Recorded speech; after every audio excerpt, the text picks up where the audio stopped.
Hi, good day, everybody. My name is Tom Idzel, head of GRESB for Americas. I'm thrilled to welcome you to today's webinar. We have a tremendous audience, one of the highest totals webinar audiences we've had in a long time. So thank you to everybody. Today, we're discussing navigating sustainable investments. And our perspective really will be to focus on GRESB investor members.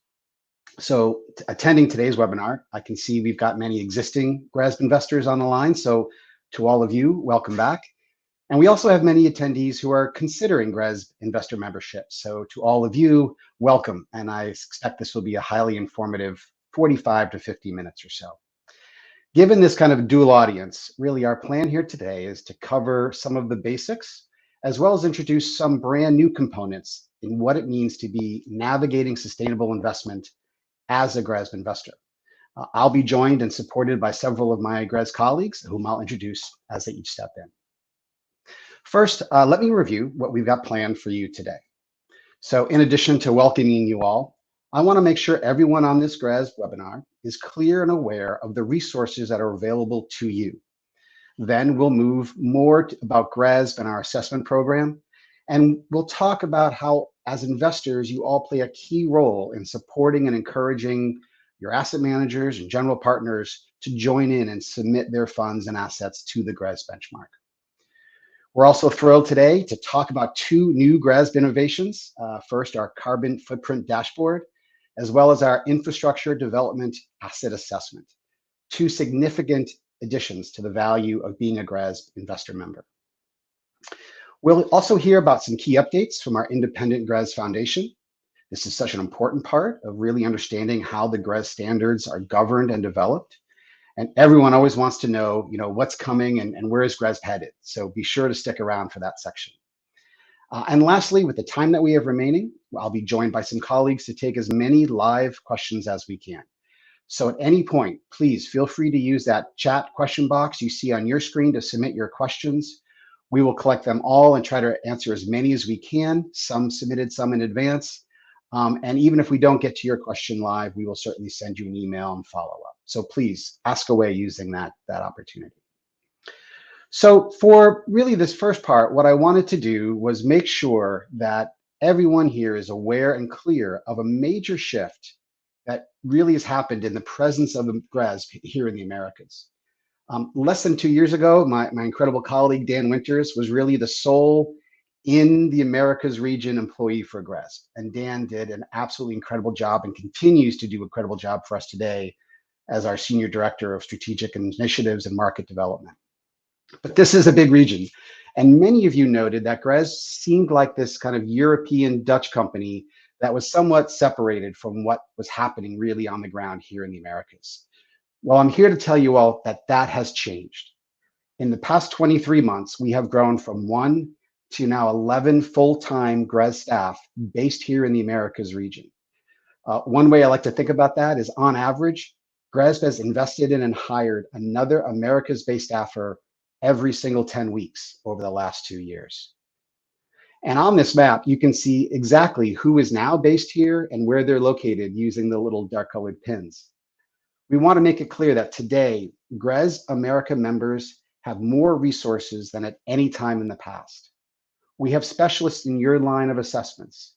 We have dedicated account management support. We have dedicated member success and technical support. Our Chief Innovation Officer, Chris Pike, is based here in the US. Our Director of the GRESB Foundation, Sarah Welton, is also based here in the US. So not only has the number of us grown in the Americas, but now the GRESB America staff includes some of the most influential and respected members of the GRESB team globally. And we're all here to engage with you, listen to you, and support all things happening with GRESB. I also want to note we've significantly increased our communication efforts for you here as a community in the Americas.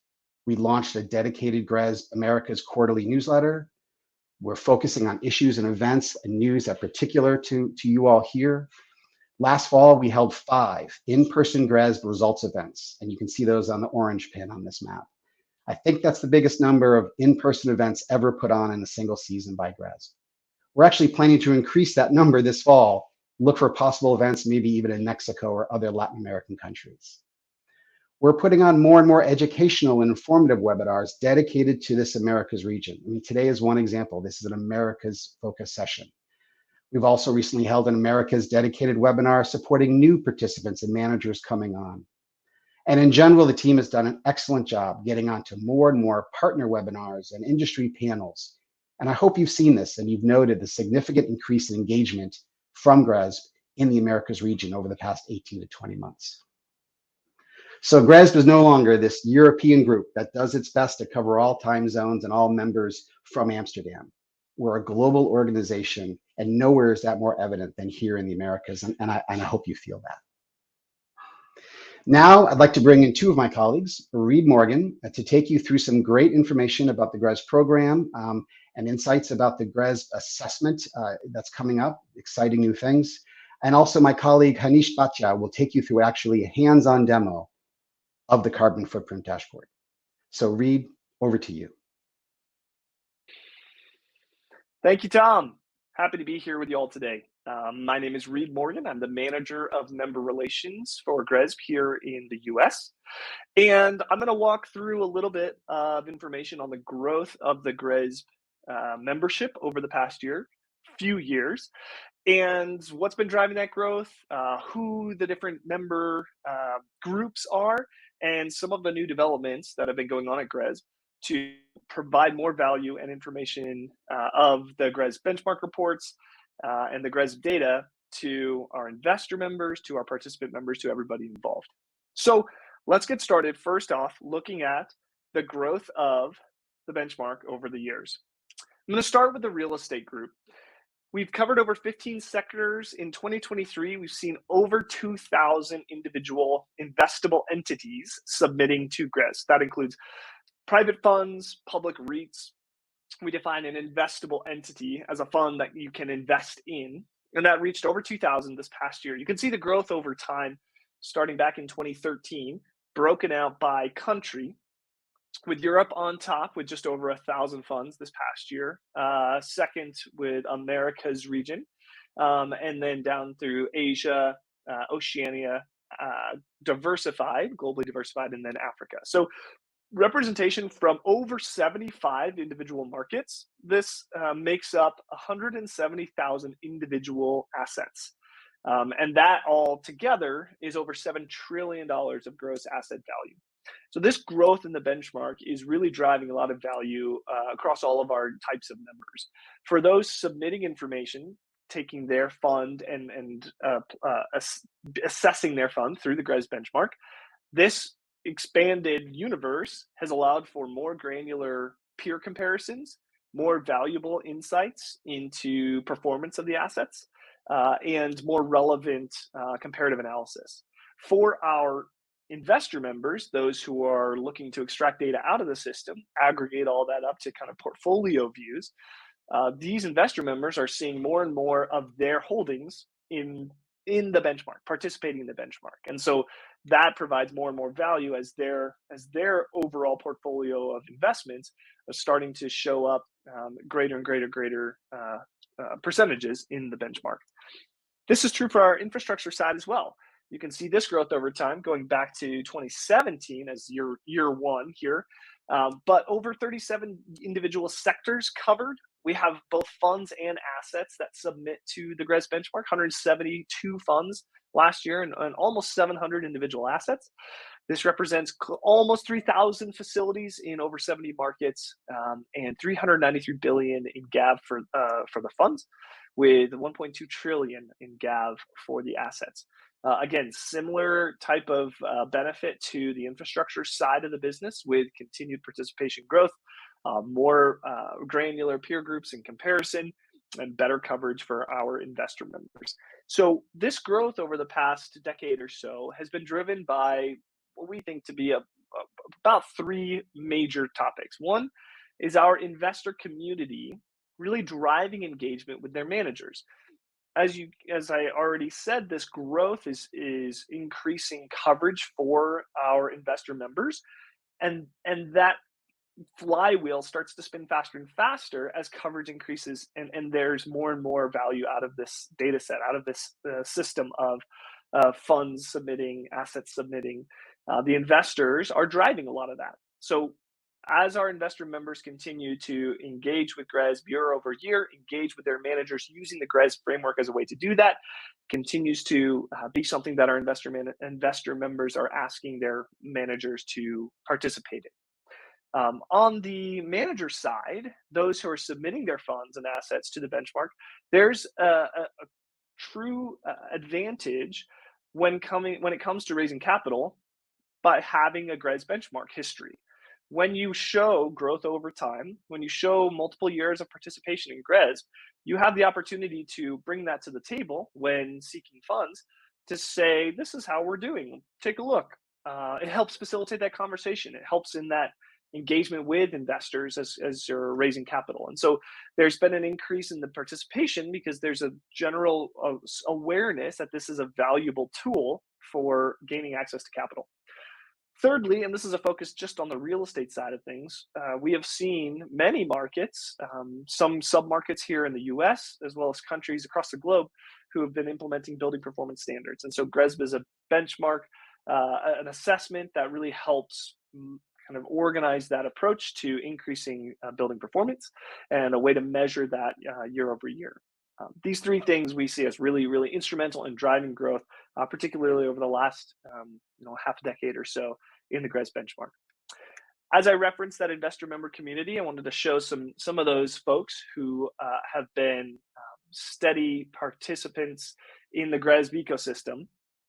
And these are our over 150 GRESB investor members. Now, keep in mind, when GRESB was just started, just over a decade ago, there were only 3 GRESB investor members who got together and said, let's get something started.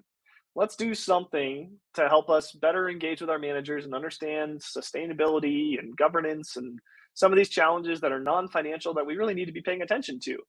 Well, it looks like those 3 investor members were not alone in their need for something like this. And so over the years, this community has continued to grow and grow and grow to where it is today, where many of the world's largest pensions, largest capital allocators are participating in this and driving their managers to join the GRESB assessment process and engaging with those managers in that.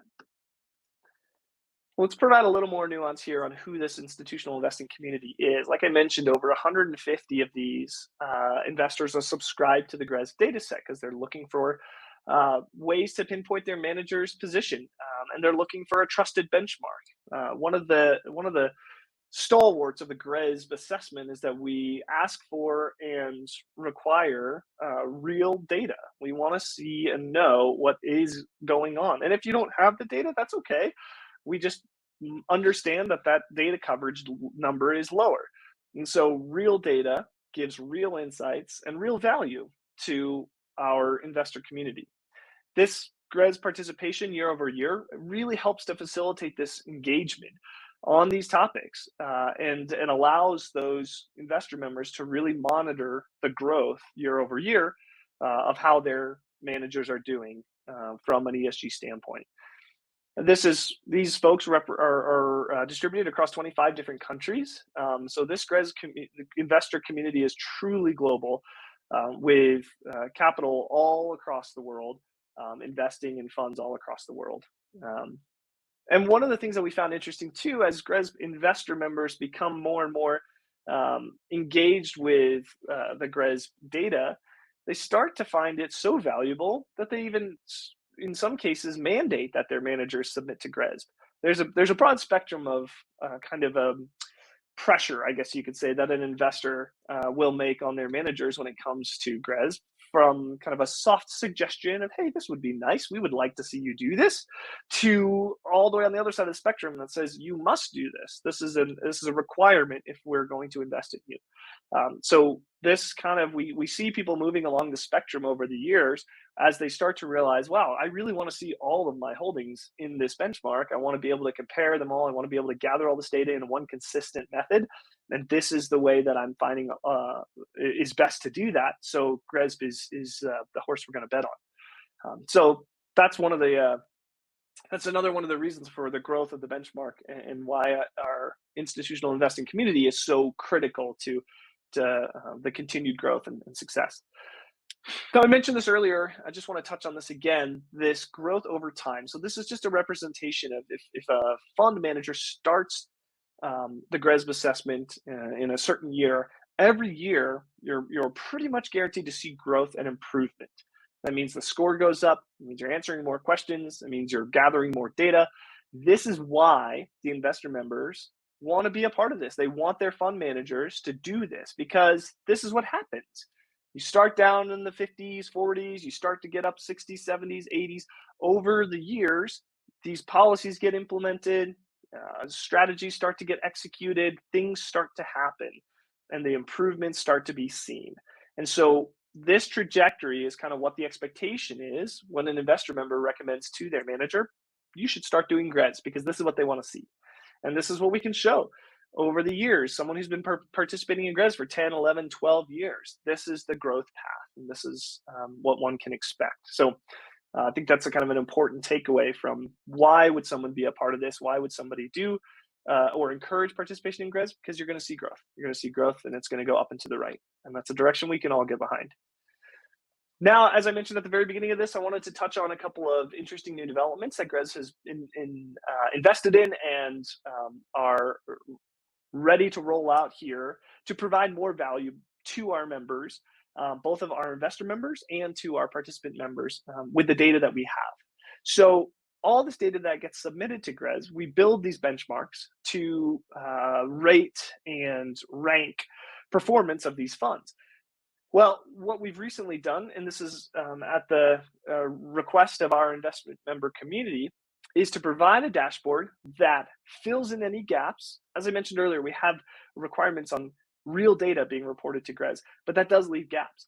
So now we're taking all this information that we have around performance of assets, real assets, and providing the ability to fill those gaps to get 100% data, 100% data coverage. Then an investor member can actually aggregate all this information up to their portfolio, weighted by their holdings, to see what is their portion of a fund's GHG emissions, what is their portion of a fund's energy consumption, and take a look at this from a dashboard. Break that down by a country, break that down by property type, and have some really unique insights into their financed emissions based on all their holdings of GRESB participating funds.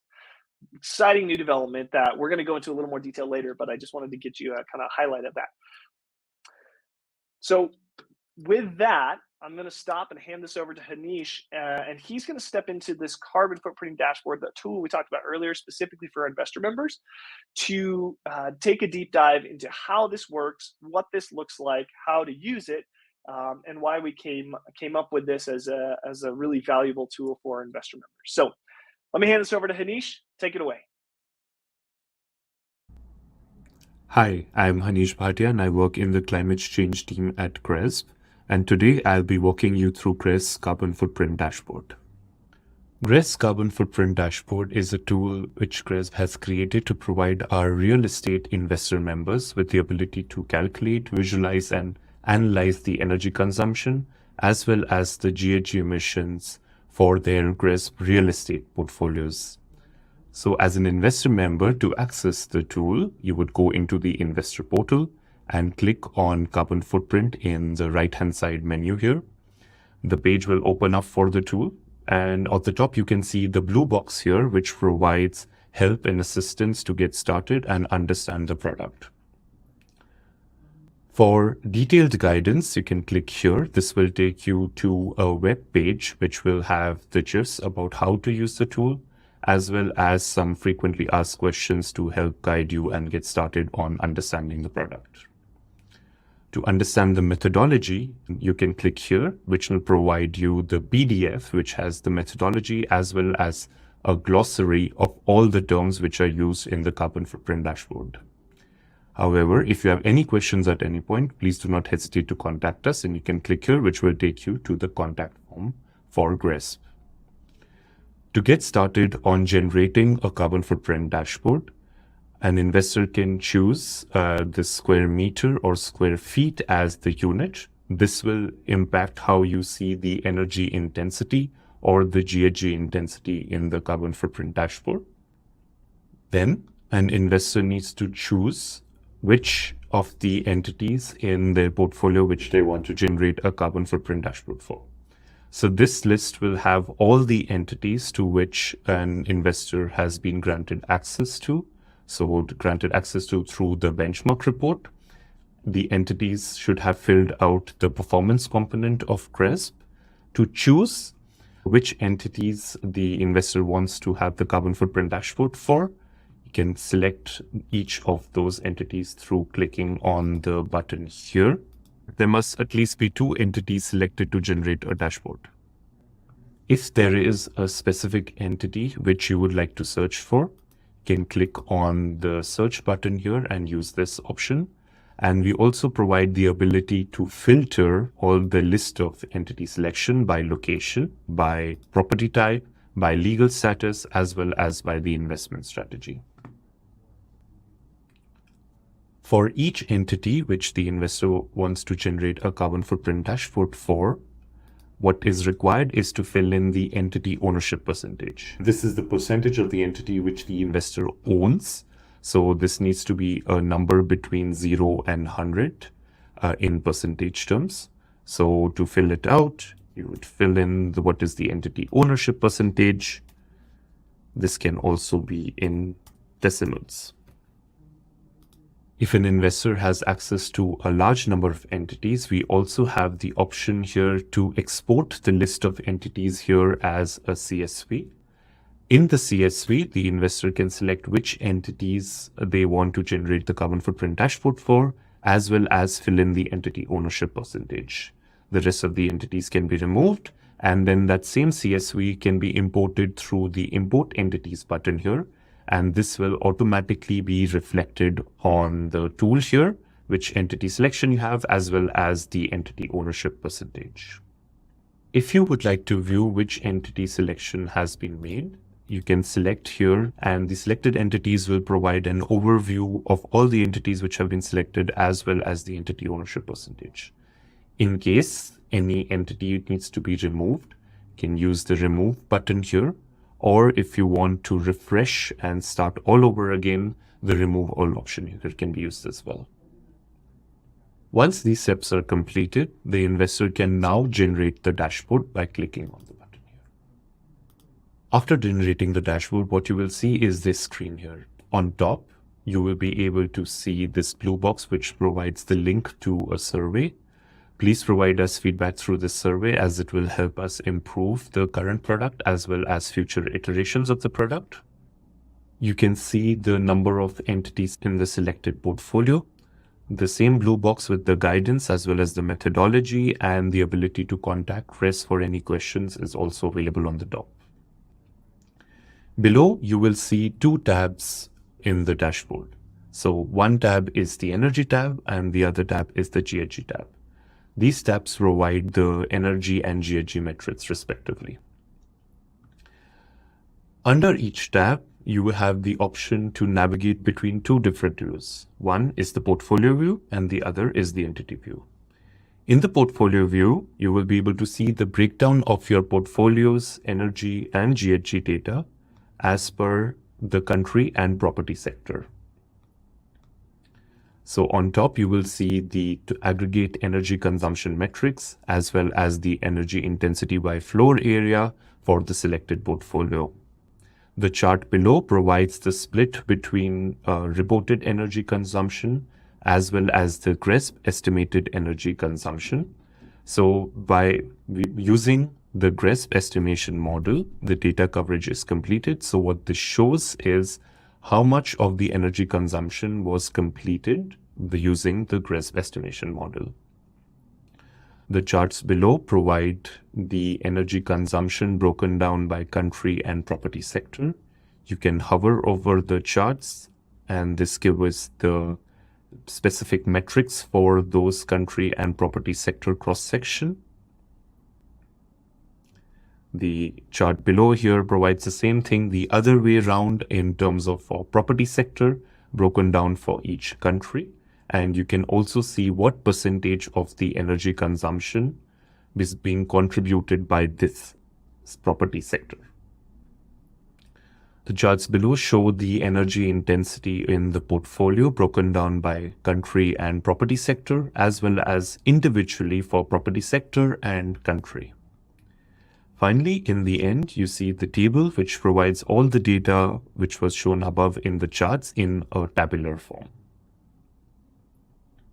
Scrolling back up, we see the filters, so an investor can interact with the data on the chart by using the filters here. So where you can filter by property sector, by country, or by legal status if both listed and non-listed entities are included in this portfolio. Going on to the entity view, the entity view shows the metrics for each entity which was selected in the input stage. And the data here reflects the entity ownership percentage which was input by the investor. So this is based on the entity ownership percentage. This is not the aggregate energy consumption of the entity.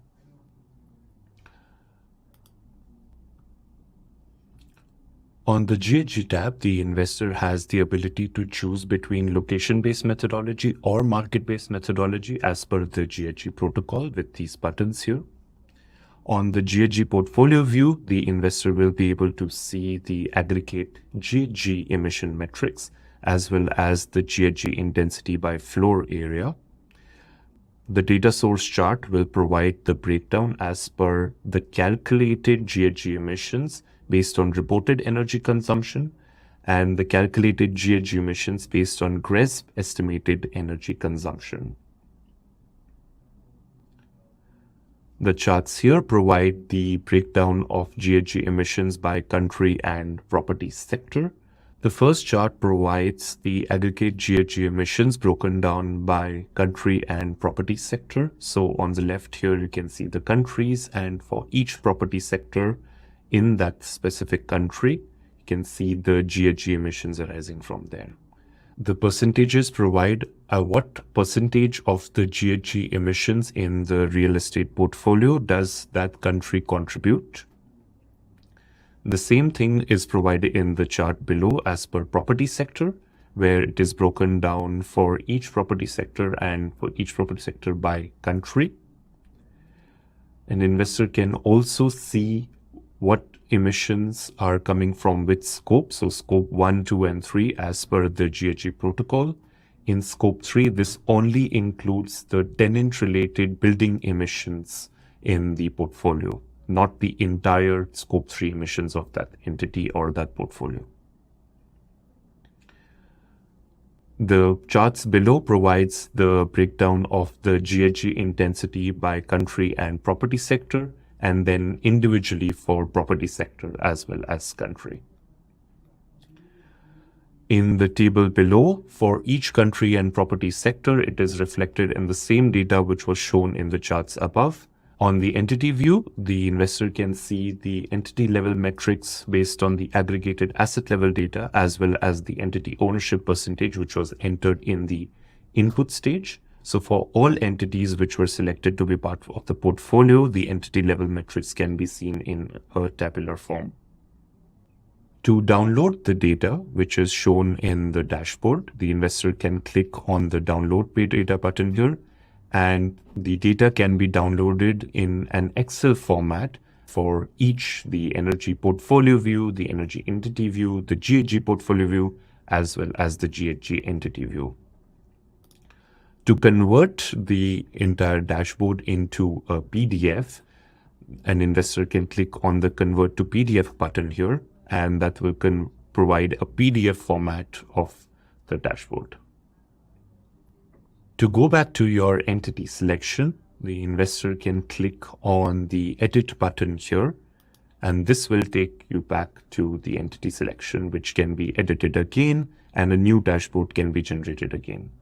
The dashboard will not be saved, so if a new dashboard is generated, you lose access to the previous dashboard.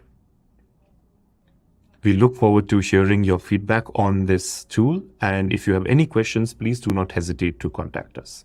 Thank you.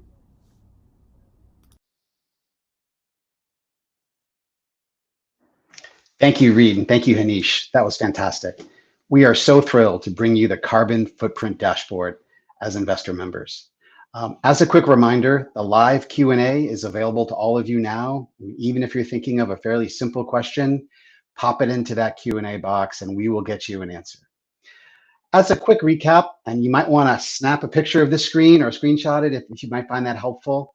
The carbon footprint dashboard is the newest GRESB innovation, launched just here in early 2024. You can view the energy and GHG emission figures across your commercial real estate portfolios right in GRESB. GRESB will fill in the gaps for those managers who have not yet gotten 100% data coverage from their assets. We will break down those emissions by scope 1, 2, and 3.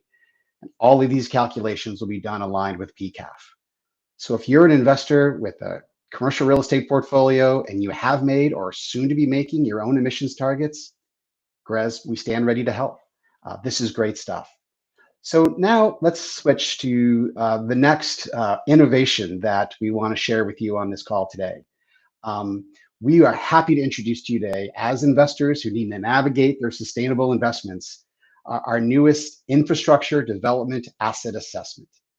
GRESB has launched for the first time a completely new assessment focused solely on those kind of greenfield or pre-operational assets.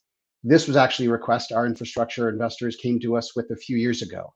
How do we get to those earlier stage projects? So we got to work. We followed along much of the structure of our existing assessments, making it familiar to everyone and keeping that kind of cadence going. We also modeled this to really leverage all of the learnings that GRESB has absorbed since we started our first infrastructure assessment back in 2016. A key component to this is that we made sure to incorporate dynamic materiality when designing this assessment. The unique characteristics and the current phase in an asset's development are key to really getting a fair, clear assessment. And this makes this assessment really tailored to those types of assets you're looking at or investing in.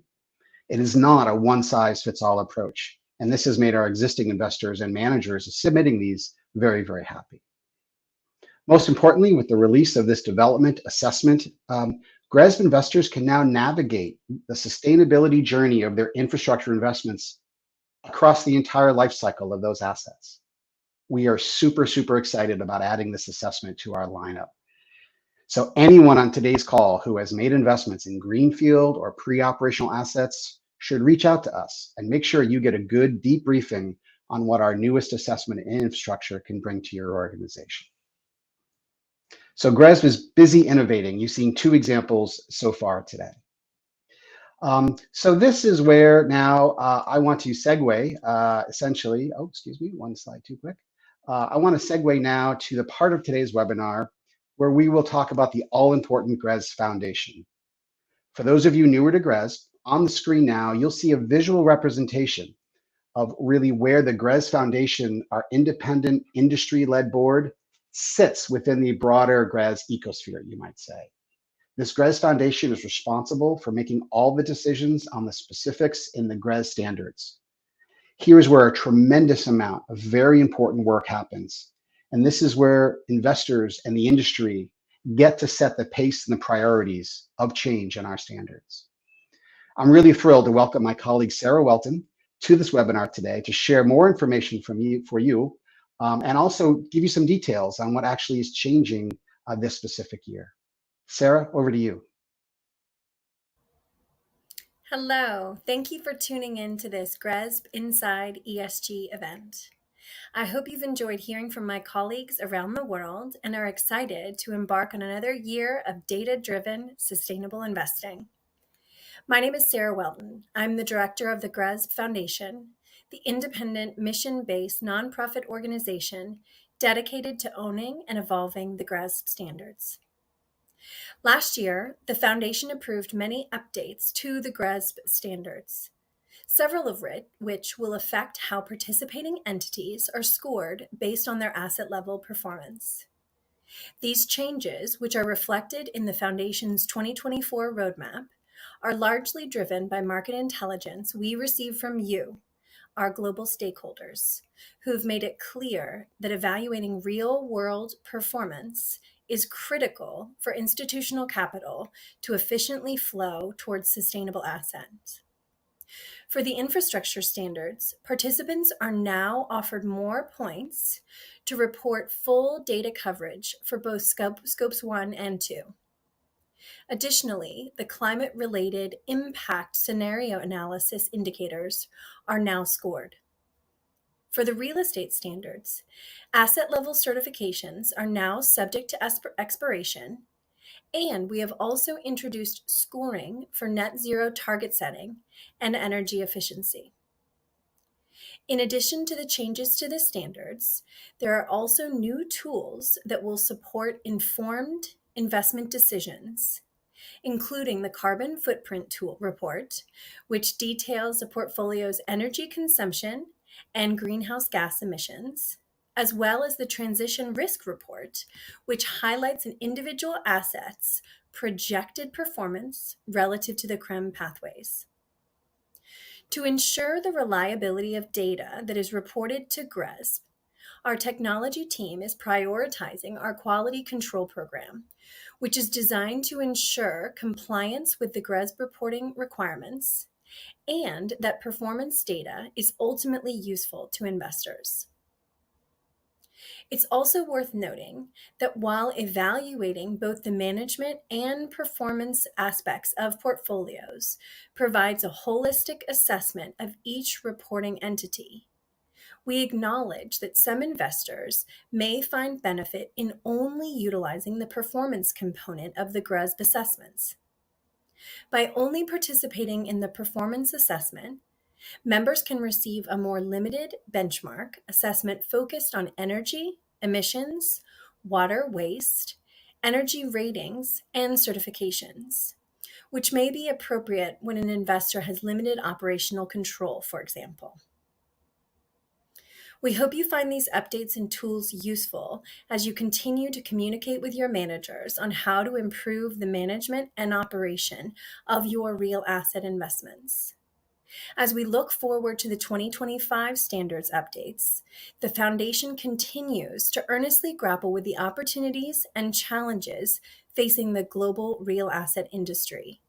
And therefore, it is important that we hear directly from you, the Foundation's stakeholders around the world. I look forward to working with each of you. Your engagement is truly critical to drive the sustainable market transformation. Thank you. Thank you, Sarah. Fantastic. The takeaway here is anyone looking to get more involved in the discussions and, may I say, debate around how the GRESB standards should evolve, please, again, reach out to us. Let us know how we can connect you and hear from you more about your views on all of these. So we've covered a lot today, and staying true to our goals, we are looking to share all the ways that you as GRESB investors can navigate your sustainable investments. This slide, I want to summarize some of the key takeaways. If you're snapping pictures, again, of slides, this might be another good one to do for sure. So when we think about GRESB investor members and the list of resources you have, of course, there are the detailed scoring and benchmark reports that you can use to engage with your managers and monitor them and do lots of great due diligence around sustainability programs. That's not only true for commercial real estate investments, but also your infrastructure investments. And within infrastructure, you can examine both operational and pre-operational assets. This is the most comprehensive life cycle offering that has ever been available to GRESB investors. In addition to that, there's the data exporting tool that all investors can use to extract the data they need and get that data potentially into their own systems or reports. There's a portfolio analysis tool that allows you as investors to aggregate your GRESB APIs across your managers in ways that are most useful to you and even do what-if scenarios. For those of you with European-based managers or assets, GRESB has a comprehensive SFDR product support. If you're not using that and Europe is an important focus of yours, you should contact us to learn more about that. And today, we announced our newest Carbon Footprint Dashboard, bringing emissions insights right to your fingertips and frankly solving for the incomplete data problem. And of course, as Sarah just mentioned, we have our investor or industry-led governance body, the GRESB Foundation. This is clearly a tool for you to get involved and voice what is your experience and your needed thoughts on how the industry should evolve on these standards. In summary, investors sit in a very powerful position in the GRESB universe. And with this growing list of tools and resources, that position and power, frankly, is growing every single day. So I want to thank you all for your time and your attention today.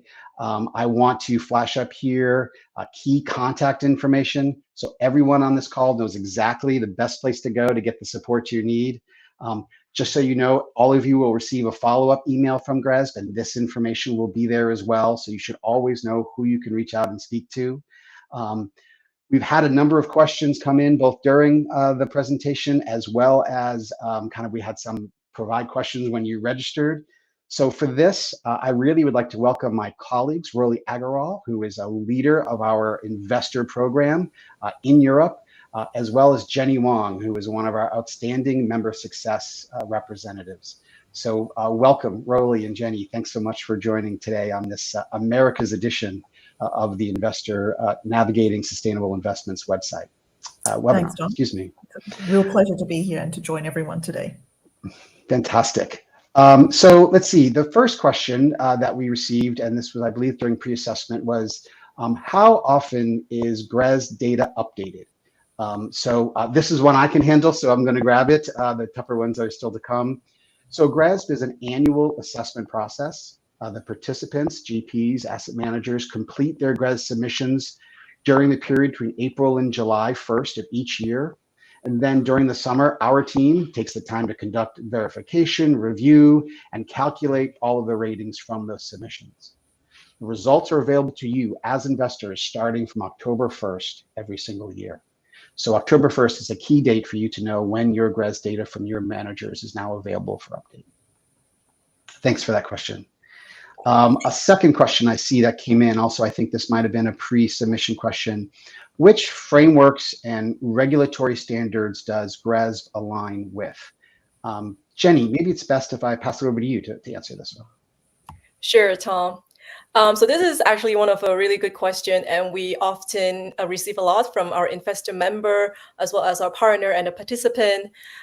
So actually, we don't really align ourselves with any one of the particular regulation or framework, but we do actually construct our assessment questionnaire based on the topics and the guidance of many of the most widely accepted and adopted ESG framework and regulation around the world.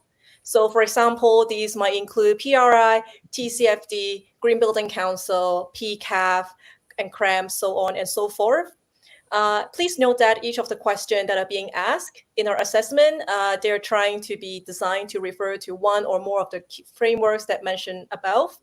And these are all noted down in our reference guidance for both of our real estate assessment as well as the infrastructure assessment. And all these guidance can be available online. Excellent. Thanks, Jenny. That's super. Another question we received, and this is a good one given the announcement today or the inclusion of our new infra development asset assessment. How does this new infra development asset assessment differ from the existing infrastructure assessment that GRESB has been doing for quite some time? For that, let me bring in Rolly. Rolly, how would you best clarify that for our team? Yeah, so the infrastructure development assessment, it specifically focuses on assets that are in the pre-construction or construction phase. Our original infrastructure assessment really catered mostly to operational assets, and whilst it allowed for bolt-ons or some development, that it had to be attached to an existing asset. So it didn't really formally cover new build assets. And if you think about sectors such as renewables and data centers, there's a lot of new build going on. So that was a part of the investor universe that was not really being specifically covered by our infrastructure assessment. So given this, the teams worked on putting forward the development assessment. And in this new development assessment, there's a specific focus on forward-looking indicators with respect to greenhouse gas emissions, such as the ability to project and set net zero targets, to estimate the life cycle of emissions, and to calculate the embodied carbon emissions. So these are all data points that are crucial for the investor community. The things that infrastructure investors need to know about for a new project. It allows the investors to understand the long-term resilience of an asset and their ability to integrate into a low-carbon future from the get-go. Important to also note that some additional elements that have been added as well as part of this new development assessment. There's been some additional elements added such as material selection. So you need to ensure that construction materials are sustainably sourced and they possess eco-friendly attributes. And life cycle impacts are also present in the assessment as well as site selection criteria. And one thing that I would also point out is that it's worth noting that many of the management related indicators in this new development assessment are actually very similar or the same as our original asset assessment for operational infrastructure assets. So what this means is it makes the transition of an asset from pre-construction to operational quite seamless from the GRESB standard point of view, because they'll be having the same questions on the management section at least. Excellent. So that really is about that, being able to track an asset's full life cycle. We made that very easy. Fantastic. Thanks, Roly. I think we've got time for one or two more questions. So let me grab another one here. Why might energy and GHG values provided in the new carbon footprint dashboard product differ from values as reported for an entity in the GRESB real estate assessment? I think I read that correctly. I think I understand. So Jenny, why don't I pass that off to you and ask you to take a stab at that one? No problem for this one as well, Tom. So for those of you, for the real estate investor, if you have already utilized our carbon footprint dashboard, this might probably one of the concern in your mind. And for those who haven't tried this new tool, this might also address some of your concern and encourage you to try this very new tool. So there are a few explanations to see why the energy and the GHG provided in the carbon footprint dashboard are not matching the values that the entity has reported in our GRESB real estate assessment. So first of all, our carbon footprint dashboard provides relevant energy and GHG metrics of the complete portfolio. So in the cases where there are incomplete data coverage of the underlying data, we actually use our GRESB estimation model, or sometimes in short, we call it the GEM, G-E-M. And in this way, we're actually leveraging the database of approximately 170,000 real estate assets around the world. And our testing of this estimation model has proven to be 95% accurate. So I would say it's highly representative in terms of the estimation. So consequently, as you may imagine, unless the entity has reported complete energy consumption and GHG emission data for every single asset within its portfolio, our carbon footprint dashboard will actually utilize our estimation model to generate the incompleted values, thereby filling any gaps in the data. So in this way, we're trying to provide an investor with a complete figure despite having incomplete data coverage being available from the assessment response. Second of all, our carbon footprint dashboard does not use the reported GHG value from the real estate assessment. What is the reason behind that? It is because we believe that it will create some inconsistency. So instead, we're actually value at the very end. So by using both the reported as well as our estimated energy consumption with a set of consistent emission factor, then we will deduce with the final GHG emission. And this kind of approach to calculate the GHG emission is actually consistent with the PCAF attribution method. And in this way, we hope to standardize the comparability across each asset within our GRESB universe. Last but not least, the value of these absolute energy and GHG metrics in our carbon footprint dashboard are all scaled by the percentage of ownership that an investor has in an entity. So following the PCAF attribution method, let's say if an entity is responsible for 1,000 tons of CO2 emission, while the investor holds 50% of the entity. In this way, the investor finance emission will be shown as a value of 500 tons of CO2 emission. I hope this clears many of the concern of the user of our current carbon footprint dashboard tool. If not, you can always feel free to shoot a question at info@GRESB, and we're here to help you to clarify anything you might be questioning about. Awesome. Jenny, super comprehensive. Thank you. That's great. Well, we promised you all about a 45 or 50-minute webinar, and we're just at about minute 50, but we're going to slip in one more question because I really like it. Is GRESB tracking net zero targets? And I know Roly is on top of this. So Roly, I'll give you the last question to answer, and then we'll say goodbye to everyone. Perfect, Tom. So I'm very happy to answer this question. I know it's been front of mind for many investors that I've spoken to over here in the European region. I can imagine in the Americas region as well. So progress towards net zero has been an increasing focus for the investor community, especially in recent years, as more and more managers and industry players have been endorsing and publishing their net zero commitments. So here at GRESB, net zero has been really rated as a priority topic by both of our standards committees, our real estate standard committee and our infrastructure standards committees. And because of this, so to tackle the topic, at the beginning of 2023, GRESB convened 2 net zero working groups, one for the infrastructure standard and one for the real estate standard that we have. So these working groups focused on researching and dissecting basically the nuances and challenges required to attain net zero within real estate and infrastructure assets and portfolios. And the results of those working groups have and their findings have now informed the strategic roadmaps for both of our standards. So in 2024, so this year, the real estate assessment standard is now introduced scoring for net zero target setting. And for our infrastructure standard, we are tracking net zero targets and are focusing on identifying and incentivizing better data collection, quality, and transparency. The team's continuing to research and gather industry feedback and inputs on this topic, and they will be further incorporated with our GRESB standards over the coming years. That's excellent. Yeah, net zero is huge for sure. So let's keep our commitment to all of you to keep these webinars informative, packed, but on time. So I want to thank every single one of you who decided to spend the next 45, 50 minutes with us. We wanted to really bring a very focused investor view in navigating your sustainable investments. I hope you've seen GRESB is there for you.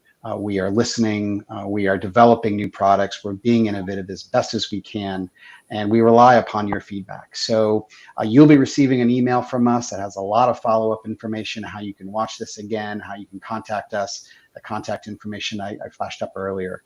But on behalf of myself, Reed, Sarah, Jenny, Rowley, and all the people behind the scenes, we want to thank you for attending today's webinar, and we look forward to talking to you all soon. Have a great rest of your day.